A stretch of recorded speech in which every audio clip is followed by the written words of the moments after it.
En esta charla voy a desarrollar aspectos de los requisitos técnicos en la realización de resonancia magnética nuclear de mama, equipamientos, tipo de estudios, protocolos de estudios y condiciones de la paciente.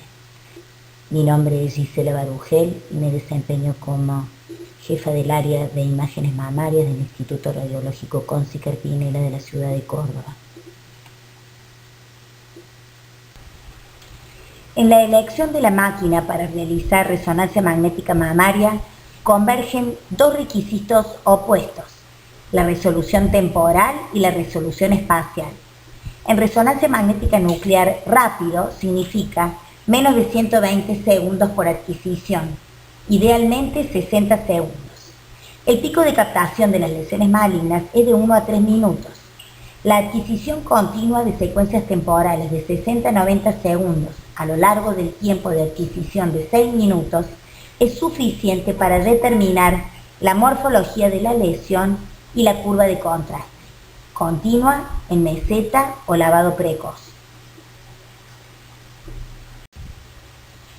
La resolución espacial es el segundo requisito fundamental para el diagnóstico diferencial en resonancia magnética nuclear mamaria.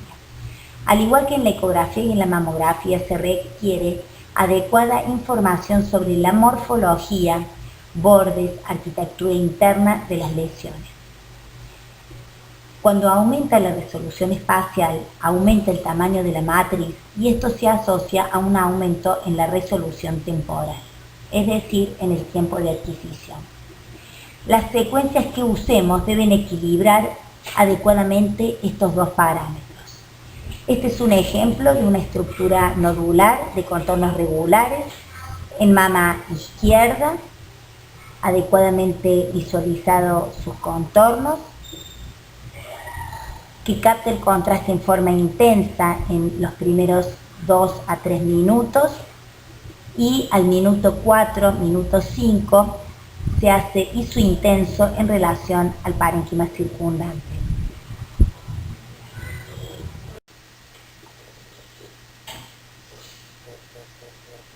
Para repasar algunos aspectos técnicos que van a ser repetidos a lo largo de esta clase, la resonancia magnética nuclear requiere de máquinas de alto campo, 1.5 Tesla, bobinas bilaterales en fase que permiten analizar asimetrías y detectar patología en la mama contralateral.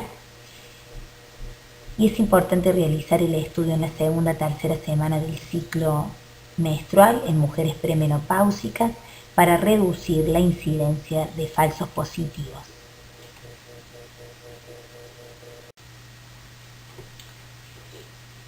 Para entender cuáles son las secuencias que usamos en resonancia magnética nuclear de mama, vamos a ver un poco de física básica. La molécula más frecuente del cuerpo humano es el agua. El hidrógeno del agua es una molécula cargada eléctricamente, es decir, que tiene propiedades magnéticas.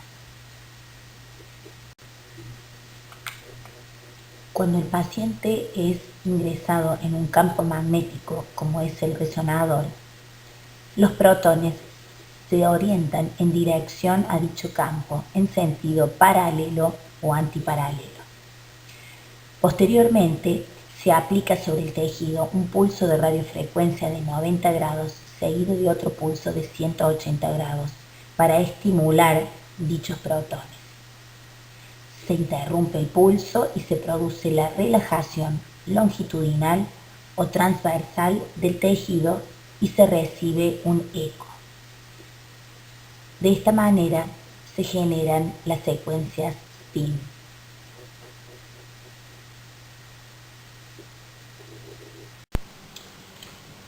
De acuerdo a los tiempos de excitación y de relajación de protones, podemos adquirir secuencias en T1 con TE corto y TR corto o secuencias en T2, TR largo, TE largo. Los ecos que se reciben luego de la relajación se transforman en imagen.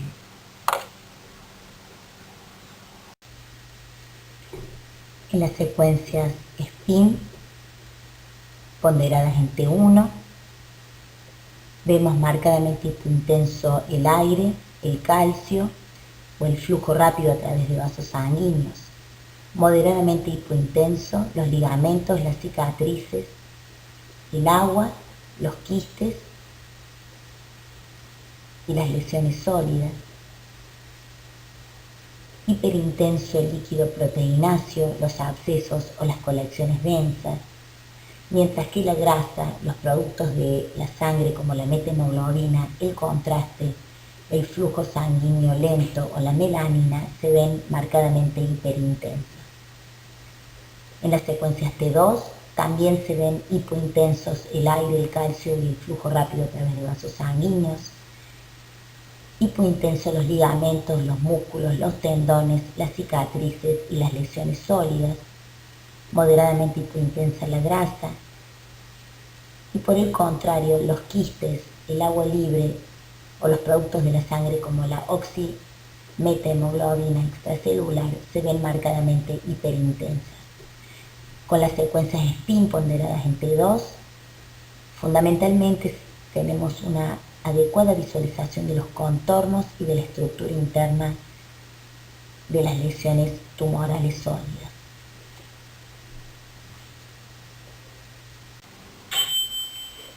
En resumen, las secuencias básicas en resonancia magnética nuclear son secuencias SPIN ponderadas en T1, T2 y secuencias eco de gradientes con reconstrucción 3D, en donde la señal se adquiere a partir de un volumen.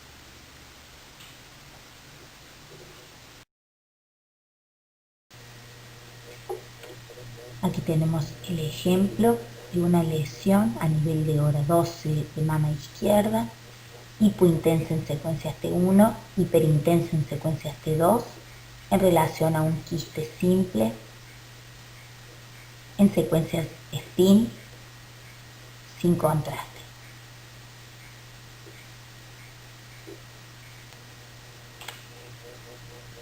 Las secuencias más importantes para el análisis de resonancia magnética nuclear mamaria son las secuencias eco de gradiente.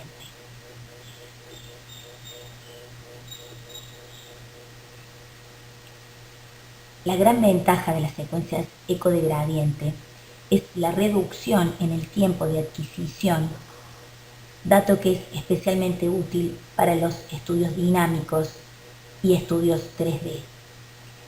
Se caracteriza porque se acorta el TR a través del empleo de ángulos de inclinación menores de 90 grados y la generación de ecos de gradientes, a diferencia de las secuencias SPIN, en la que los ecos se generan con pulso de radiofrecuencia de 180 grados. Las secuencias eco de gradiente nacen como contrapartida a las clásicas secuencias de eco-SPIN y constituyen una familia muy amplia de secuencias con múltiples siglas y nombres de acuerdo a las marcas comerciales.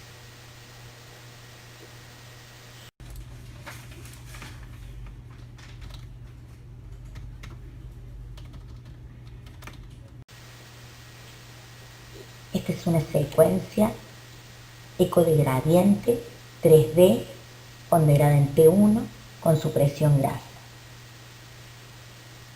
Las secuencias 3D presentan mayor relación señal-ruido porque se adquieren a partir de un volumen y no de un solo plano, es decir, que en cada adquisición de datos se recoge más señal. Las secuencias 3D requieren de un TR más corto y mantienen los tiempos de adquisición lo suficientemente cortos como para mantener la resolución temporal necesaria. Se recomienda adquirir estas secuencias con supresión grasa para minimizar los artefactos por movimiento. Este es un ejemplo de una lesión tumoral en el cuadrante supraexterno de la mama derecha que capta el contraste en forma intensa en el minuto 2-3. Nótese que en el interior de la imagen hay un vacío de señal en relación a un clip de titanio que se colocó previo al tratamiento neoadyuvante. Aquí tenemos un ejemplo de una sustracción digital. A la izquierda de la imagen tenemos la secuencia en el minuto 0. A la derecha de la imagen tenemos la secuencia en el minuto 3. Observamos una estructura nodular de contornos irregulares por sectores estipulados. Y en la sustracción digital, que es la imagen superior, visualizamos la captación neta de contraste.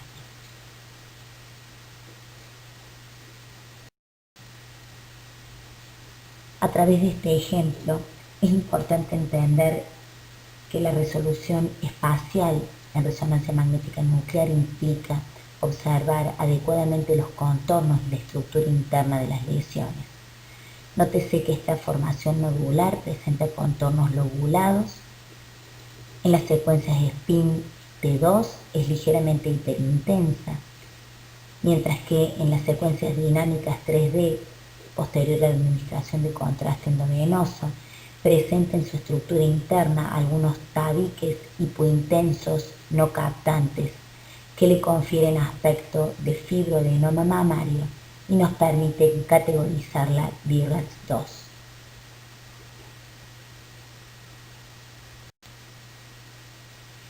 La paciente estará posicionada en decúbito prono, con los brazos situados a lo largo del cuerpo para aumentar la cobertura anatómica de la bobina. Habitualmente se utilizan FOB de 280 a 320 milímetros con matriz de 512 por 512 milímetros.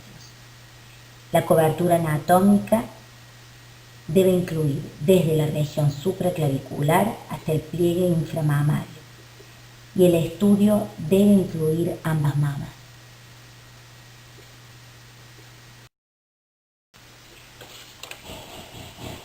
Cuando se decide poner en marcha un programa de resonancia magnética nuclear mamaria, debemos contar con equipos de alto campo, 1.5 Tesla, bobinas específicas para adquisición bilateral simultánea. Podemos adquirir imágenes en el plano axial, sagital o coronal. Algunas secuencias 3D se adquieren en el plano sagital con reconstrucción 3D con importante utilidad clínica.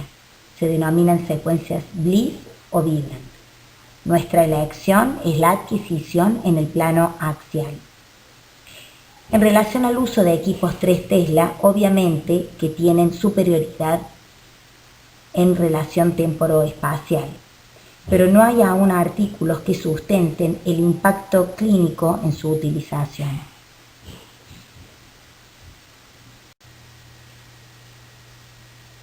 Nuestro protocolo de trabajo en el Instituto Conci Carpinella es la realización de secuencias Spin-Echo T1, T2, secuencias T2 con supresión grasa, secuencias eco de gradiente dinámicas 3D ponderadas en T1 con administración de contraste en bolo.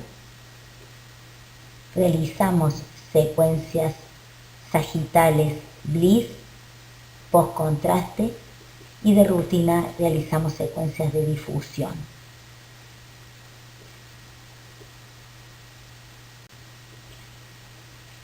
Revisando la literatura, observamos que hay algunos protocolos más abreviados. El protocolo de la Universidad de Bonn en Alemania realiza secuencias localizadoras en plano axial, sagital y coronal, una secuencia T2 Spin Turbo Eco sin supresión grasa y los cortes dinámicos 2D en eco de gradientes de 9 minutos. Posteriormente, reconstrucción MIG y multiplanar.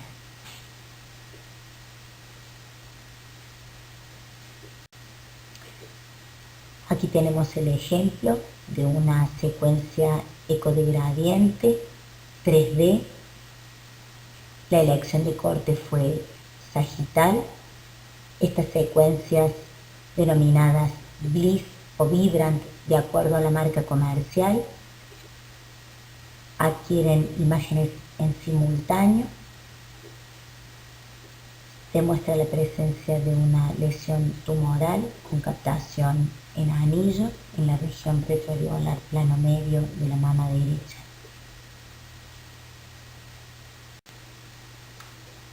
Para que la paciente pueda ser introducida en el resonador con confiabilidad, le hacemos firmar un consentimiento informado y realizamos una encuesta de compatibilidad.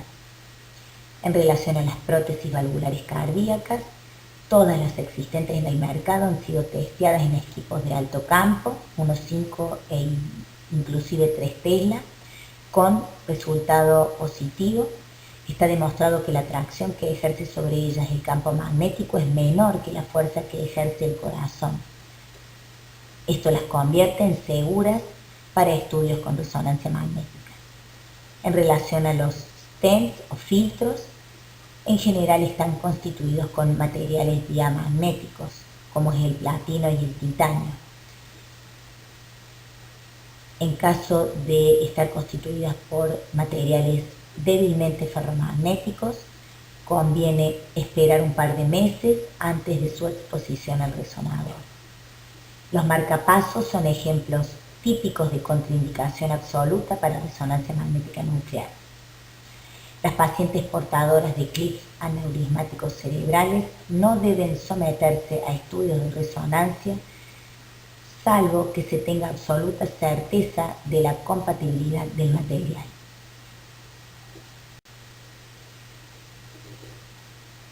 Antes de la secuencia dinámica con contraste, se consigue una vía endovenosa a nivel del brazo, a través de la cual se instilan 0.1 milimol por kilo de contraste en un bolo de 3 mililitros por segundo, que es seguido de un bolo de solución salina de 20 mililitros. Se inicia la primera secuencia durante la inyección del suero salino.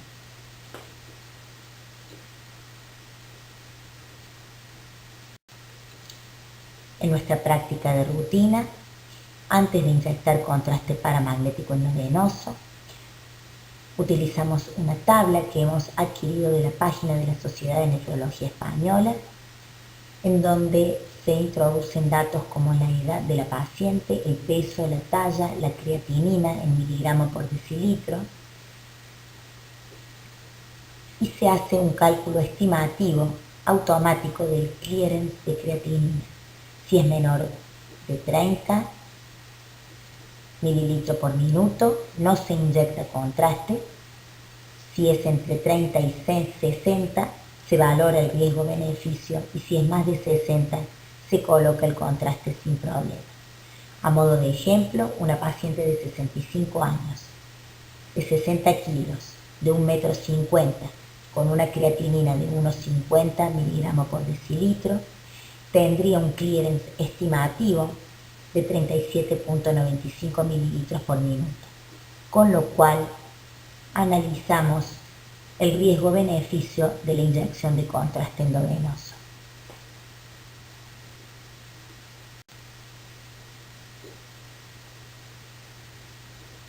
Luego de efectuarse las secuencias dinámicas eco de gradiente ponderadas en T1 3D, efectuamos un procesado de imágenes.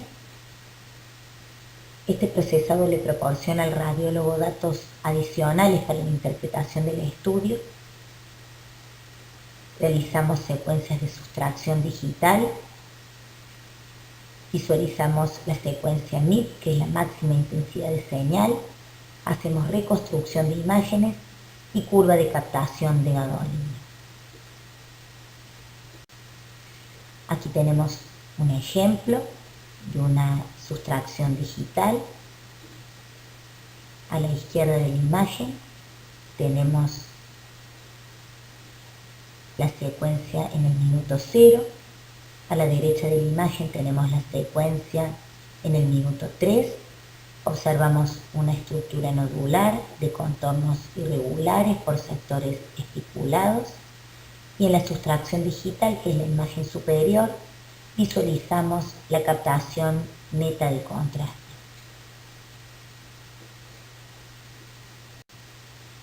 Aquí tenemos otro ejemplo de procesado de imagen con sustracción digital, en donde observamos en la imagen superior una imagen de sustracción con una lesión tumoral que capta en anillo en la región subareolar derecha.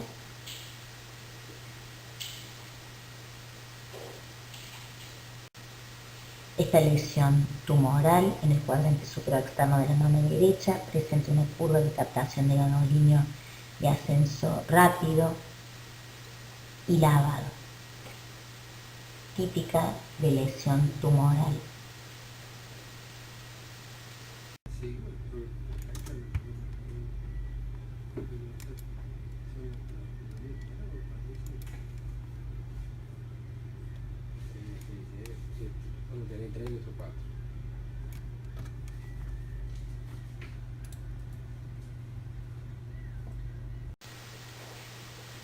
Este video nos muestra cómo efectuamos la selección del ROI para la curva de captación de ganolíneo.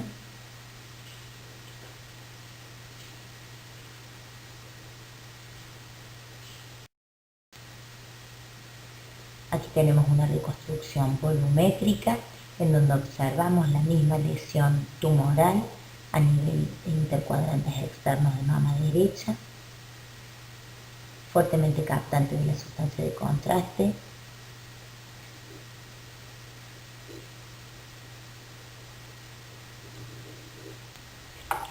Una mención especial hacemos a las secuencias que nos permiten estudiar adecuadamente los implantes mamarios, secuencias potenciadas en T2,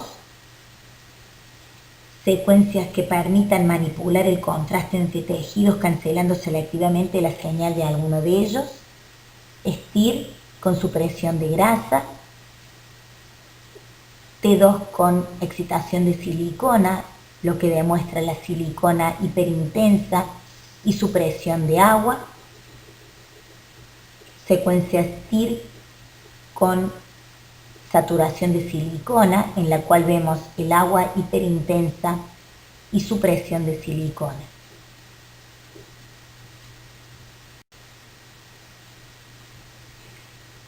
Aquí tenemos un ejemplo de una paciente portadora de implantes mamarios. A la izquierda, una secuencia ponderada en T2, en donde vemos bandas lineales en el interior del implante que traducen ruptura protésica. La misma paciente, secuencias con supresión de agua y excitación de silicona, llamadas silicon only, donde se demuestra la presencia de silicona lineal por fuera de la cápsula, en el margen posterior del implante, que traduce silicona libre y signos de ruptura extracapsular del implante.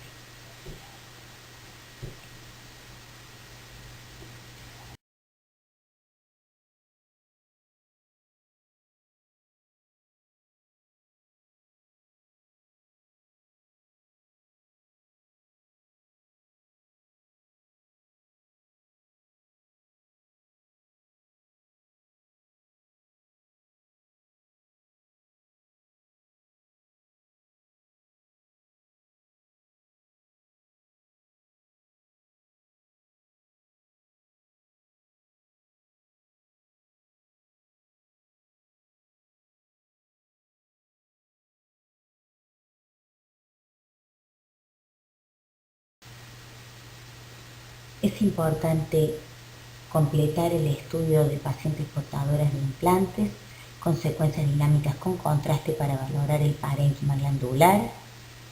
Aquí tenemos el ejemplo de una paciente sometida a mastectomía con reconstrucción protésica que presenta una masa palpable 6 meses posteriores a la cirugía. La resonancia magnética nuclear en una masa mixta con áreas hipercaptantes que se correspondió con un absceso postquirúrgico. Al igual que en el resto del organismo, las técnicas de difusión han mostrado importante utilidad clínica en resonancia magnética nuclear mamaria. Las técnicas de difusión se basan en el movimiento aleatorio de las moléculas de líquido extracelular. La resonancia magnética es el único método capaz de medir y detectar la difusión de la molécula de agua en vivo. Esto se mide en coeficiente de difusión aparente en milímetros sobre segundo. Una lesión tumoral altamente celular va a reducir la movilidad del líquido intercelular.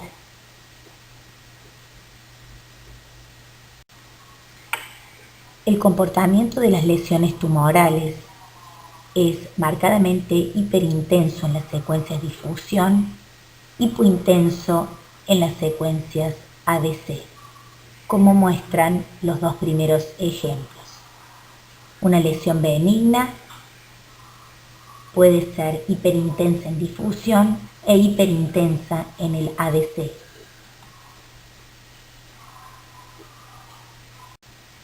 Podemos modificar la sensibilidad de la secuencia de difusión modificando el valor B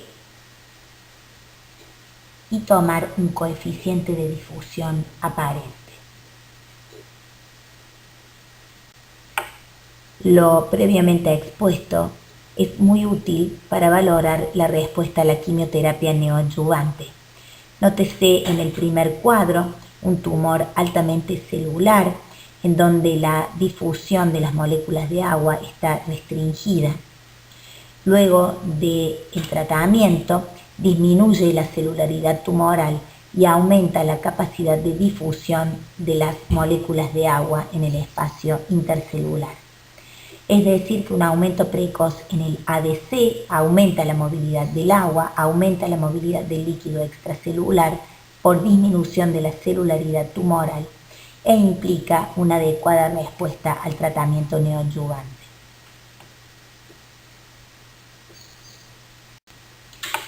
Se han propuesto algunos protocolos abreviados para realizar screening en pacientes de alto riesgo, como la resonancia abreviada, en donde se hace una reconstrucción MIP de las secuencias post-contraste precoz, con un tiempo de adquisición de 3 minutos, con especificidad y valor predictivo positivo que no difieren del protocolo completo, y un valor predictivo negativo del 100%.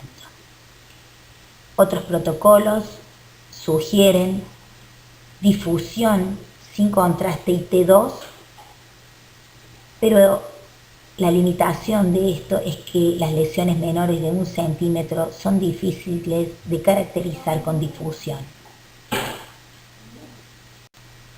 Es importante disponer de los datos clínicos suficientes de la paciente para la planificación del estudio, a los fines de no desaprovechar las capacidades de un examen altamente especializado como es la resonancia magnética nuclear. Una vez ajustado todos los parámetros técnicos para un estudio de excelencia, el segundo paso es integrar la resonancia magnética nuclear al resto de las imágenes mamarias que aporta la paciente. Esta paciente de 45 años, con riesgo intermedio para cáncer de mama por sus antecedentes familiares, demuestra en la ecografía como un hallazgo incidental una pequeña estructura hipoecogénica de menos de 10 milímetros en el cuadrante inferior interno de la mama derecha, que planteaba la eventualidad de un pequeño quiste con cambios inflamatorios versus una lesión sólida. La resonancia magnética nuclear, ponderada en T2, descarta la etiología quística porque es hipointensa. En las secuencias con contraste, en fase precoz, se demuestra su captación en anillo y una curva de lavado que se correspondió con un pequeño carcinoma ductal invasor triple negativo.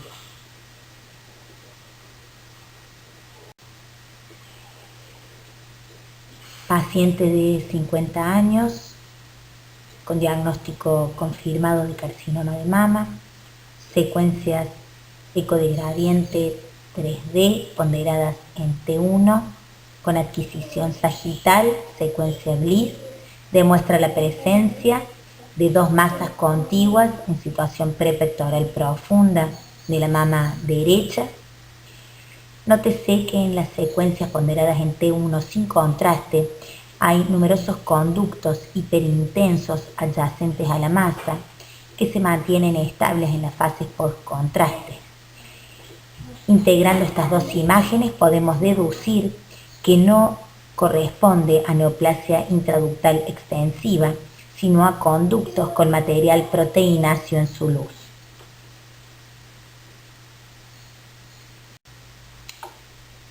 A modo de conclusión, algunos conceptos que deben quedar en claro. La resonancia magnética nuclear requiere de resonadores de alto campo, unos 0.5 Tesla, bobinas bilaterales en fase para efectuar imágenes comparativas y evaluar la mama contralateral. Idealmente realizarlo en la segunda semana del ciclo en la paciente premenstrual para evitar los falsos positivos. Adecuada evaluación de parámetros de laboratorio y condiciones de la paciente. Trabajar integradamente con los licenciados. Ajustar el protocolo a lo que estamos buscando específicamente y correlacionar todos los estudios imagenológicos con los datos clínicos.